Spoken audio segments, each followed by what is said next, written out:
ఆగ్రహం వ్యక్తం చేశారు శ్యామల. శివసత్తులను గతంలో ఎన్నడూ లేని విధంగా దారుణంగా అవమానించారని ఆరోపించారు. ప్రతి ఏటా తొలి బోనం తాము ఎత్తుకుని ఆలయానికి వస్తామని అని ఈసారి ఇవ్వలేదని మాంకాళి దర్శనం అధికారులు అసంతృప్తి వ్యక్తారు.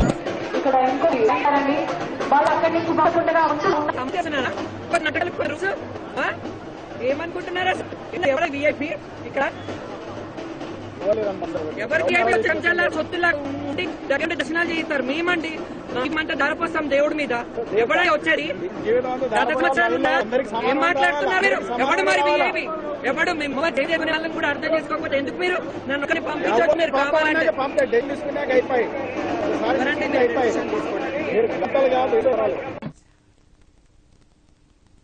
రికార్డ్స్ లో చూసుకోండి, సీసీ కెమెరా చూసుకోండి. ఎవరు ఇప్పుడు వచ్చే నాయకులు, ఇప్పుడు హడావిడి చేసే నాయకులు ఎవడు కనిపించండి.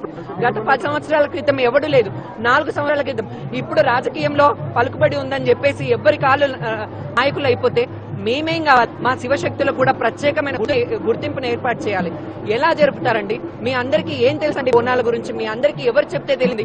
మీ అందరికీ మేము ఆడుతూ బోనాల ప్రత్యేకత చెప్తూ మేము ఒక బోనాలకి రిప్రజెంటేటివ్స్ గా ఉండి ఇన్ని సంవత్సరాలుగా మీకు అందరికీ తెలిసిందే. శ్యామల కొత్త ఏం కాదు, నిన్నో మొన్న వచ్చింది కాదు. ఈ సంవత్సరాలుగా చూస్తున్నారు. మీ అందరికీ మీకే తెలియదా?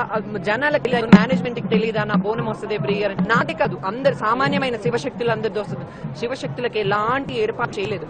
ఇప్పుడు ప్రత్యేకంగా మీరు సెక్యూరిటీ రీజన్స్ అంటున్నారు. ఇన్ని సంవత్సరాలు జరుపుకోలేదా? మనము తెలంగాణ వచ్చాకే మన బోనాల పండుగ జరుపుకుంటున్నాము. తెలంగాణ రాకముందు బోనాల పండుగ జరుపుకోలేదా? ఇదెక్కడి న్యాయం అండి? ఇదే అన్యాయం, ఇది దారుణం.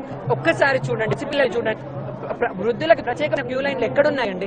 ఓన్లీ వీఐపీస్ కి, వృద్ధులు వలికే వాళ్ళకి ఇక్కడ 10-15 రోజుల ముందు తెల్ల బట్టలు వేసుకుని ఎవరైతే వచ్చి చెంచాగిరి చేస్తారో వాళ్ళకే పాసులు ఇచ్చారు. కామన్ పర్సన్స్ కి మీకు తెలియదా? మేనేజ్మెంట్ ఇలా మేము వస్తామని మాకు వస్తువులు ఏర్పాటు చేయాలి, శివశక్తులు ప్రత్యేకమైన క్యూ లైన్లు ఏర్పాటు చేయాలని తెలియదా?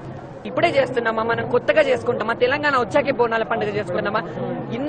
ఎన్ని వందల సంవత్సరాల నుంచి మనం బోనాలు చేసుకుంటారు. కానీ నేను 24 years నుంచి 24 సంవత్సరాలుగా ఎప్పుడూ ఇంత మనస్తాపానికి లోనలేదు. నేను చాలా బాధపడుతున్నాను.